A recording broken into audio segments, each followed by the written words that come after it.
who said they were getting out of here by 9 o'clock. Midnight. They are. You know, I'm really impressed with the CAC. Before I start, I want to tell you that I look through the eyes of faith, not through the eyes of fear. I have one God. My Savior, Jesus Christ, is why I'm successful. So anything other than that,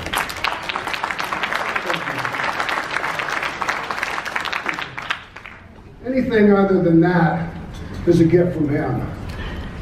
I've got so many friends here, so many people I'd like to thank, so many people that I've appreciated over the years. I'm kind of like the Kevin Bacon of wrestling. If you hadn't worked with me, or if you haven't been in a wrestling school with me, or if you haven't been on a card with me, you probably haven't been in wrestling. I really started as a guy lost. And why I'm gonna keep this to just training, because after a 44-year career, I could stand up here and tell you stories about every one of these people that you see seated out here. I either ribbed them or I worked with them, and that's the same thing. But I want to keep it on training, because that was my love at the end. I'm retired. I've been retired for 3 years. But my heart is still in the wrestling business. This is a business you love. It's not like a business you work at. It's something you really get a passion for. I use the word passion because that's the way I describe most students that are going to make it. It's not guys or girls that come and just want to see if they can make money. It's young women and young men that studied this industry, that watched old timers like me. I won't mention anybody else's name because I don't want to include them as old timers. But they love what they want to do, and they show that passion. I started in the territorial days in Florida. We had a word back then that I didn't know when I started, but I learned real quick. It was kayfabe. I think the word's gone now. But when I started, Eddie Graham didn't let you walk through the front door in the Sportatorium in Tampa and step into the ring and start wrestling. He didn't even smarten you up for a long time until he felt confident that not only you loved this industry, but you would fight for it. In that video you saw there, just on the inside where I put that mark to sleep, yeah, I was on a live San Francisco AM show with Stan, and that jabroni came to me and said, listen, I'm going to go out there and talk about wrestling and what I watched when I was a kid, how it's all fake. Anybody know the sleeper? I kind of know how to use it. Well, this is what I want you to do. I want you to put it on me. I'm going to pretend I go to sleep. And then when it's over and you turn loose, I'm going to jump up and go, hey, look, see, I told you it's all fake. Well, you didn't really get a lot of that video, but I double-crossed him. And when he got up, he was mad, upset. But I learned a long time ago to protect my industry. And I will protect my industry. When I started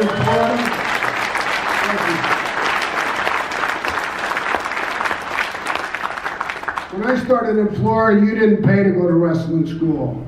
You went there. And like Brian Blair said, Hiro Matsuda was the guy that was in charge of the physical training. I really didn't like Hiro too much because he was brutal and he smiled the whole time he hurt you. Now, Brian also mentioned that I'm a son of a prisoner of war of 2 wars, Germany and Vietnam. My dad was shot down when I was 13 years old. And in being in that situation, I was confused of what I wanted to be when I grew up. I went to school with Mike, and Eddie approached me one time at his house when we were working out and said, you ever thought about wrestling? And at that time I was picking guys up from the airport for the office and doing things, but I was convinced it was real because I saw them after the matches I saw him beat up. So I said, well, I'm not really interested in getting beat up. He said, well, think about it. I went to college for a year as a pre-med student. Have no idea why I did that. I just said, well, what makes the most money? And they said, doctor, lawyer, and Indian chief. And I go, I want to be a doctor. Anyway, college wasn't my thing. I ended up in the wrestling business, but here's the start.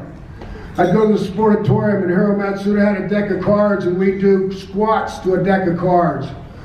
Flip a card, do the squats. My sister could have beat me when I was done with just the squats. Then we'd do push-ups, then we'd do neck bridges, then we'd run. And then Matsuda, or another guy that was known for stretching, Carl Gotch, would stretch you. I remember my mom coming home and seeing me, and I'd have mat burns on my face. Nothing serious, no teeth missing, but I had mat burns on my face.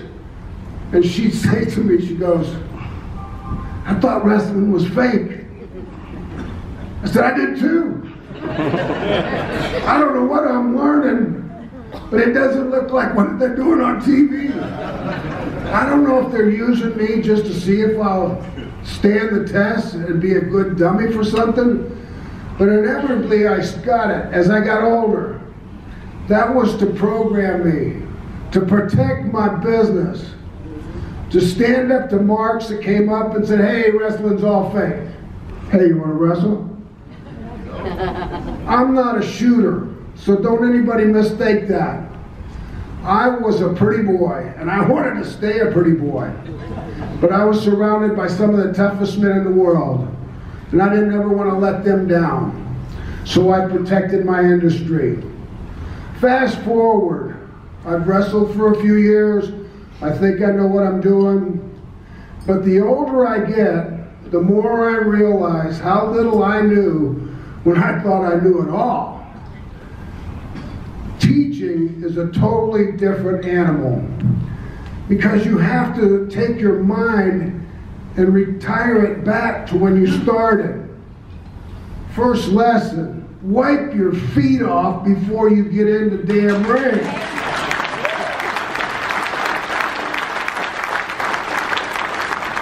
I took myself back just to remember those things. And I'll tell you what teaching does for me. It made me better when I was working, because I was reviewing all these things that I had forgotten. My first student was Tracy Smothers in Tennessee. I thought the best way to teach somebody would be to wrestle them. That was the first lesson for me. Don't let a wrestling student touch you, because they don't know what they're doing. I had not that much success, but I had a lot of fun, because we put in the program, if you want to be a wrestler, send a picture, your name, your age, your height, your weight, any background you could to impress me, come to wrestling school. We had the funniest stuff come through the mail. It was like entertainment on the way to the town. I remember one that was, I 4'12", I 110 pounds. And then it had a picture, and it was the guy's driver's license, and that was because that's the only picture he had. To me, it was funny at first, but then I reflected back on it about, this guy must be really passionate about being in the wrestling business. Anyway, teaching nowadays, it's not my fault. Things change, we evolve. This industry has evolved. In my 40 years in this business, I've seen some unbelievable changes. Even terminology's changed since I started. And you have to stay at current event and stay up with what's going on, or this business is going to just mow right past you. One thing I compared it to was action movies. When I was a kid, Charles Bronson, Clint Eastwood, John Wayne, They were my heroes. They'd kill one guy in a movie, maybe beat up 2 or 3. But if you notice what happened to action movies, they're not exciting or entertaining unless thousands of people get killed. Hundreds of things blow up. Well, that's the kind of pressure that's put on these young men and women in our industry today, to outdo the things that, not me personally, but my peers did, or somebody that was before them. They're trying to outdo them a lot of times, and there's a lot of injuries. When I took over the developmental for the WWE, Vince sat me down and he said, listen, Steve, you can't give me a good wrestler in 1 or 2 years. What I want you to give me is good people. I want good people in my business. I want good people representing the WWE. So my job was not to go out and teach you movement. Because to me, movement is not what makes you. It's emotion. If you go out there, you can make all the moves in the world you want to, but until you grab your audience and take them on an emotional roller coaster ride, like Shawn Michaels will do for you, then you're missing the boat. Thank you. I use Shawn as an example a lot of times because talent can pick up old videos and stuff. And when I would say somebody like, hey, you need to learn to sell like Shawn Michaels, they took that to heart, and that's how you learn. I can't stand up here and claim anybody that I taught, because I didn't teach anybody by myself. I had help. I had Tom Pritchard as the head trainer at FCW. I had Norman Smiley.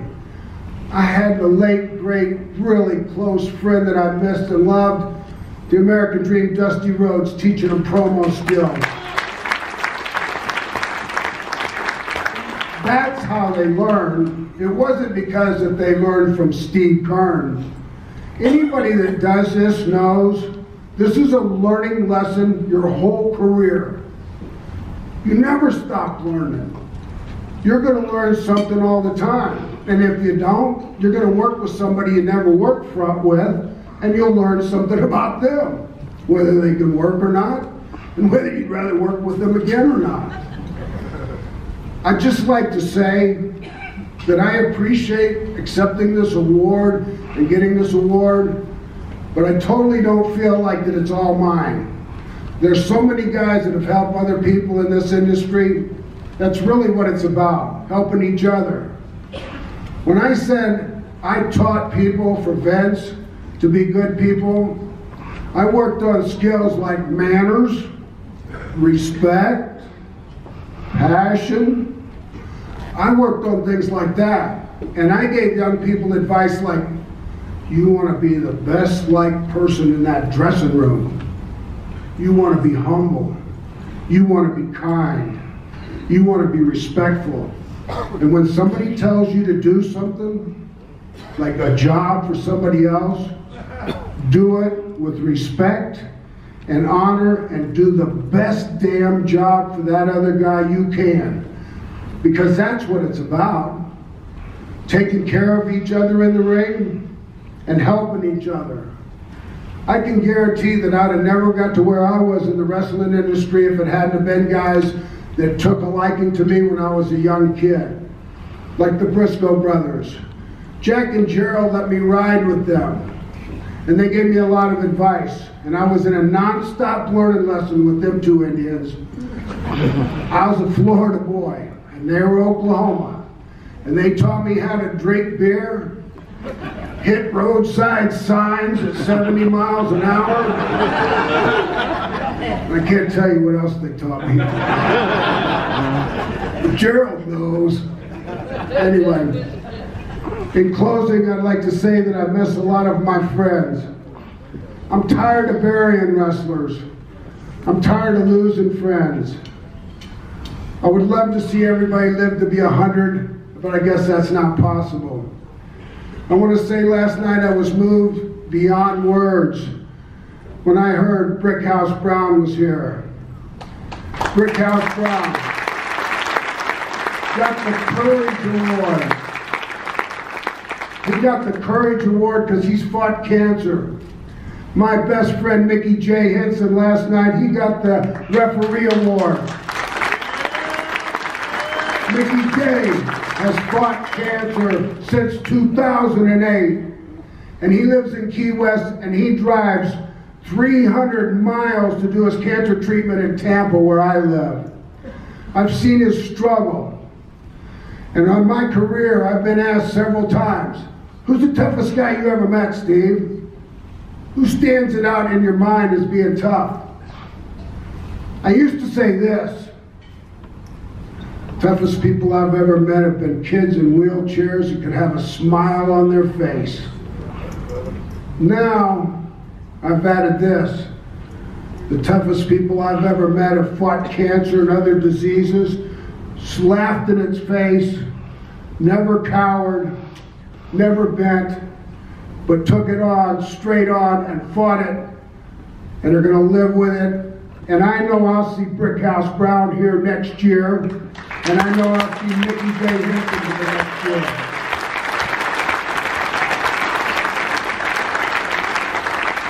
I have two stories to close with. The first one's about Hulk Hogan.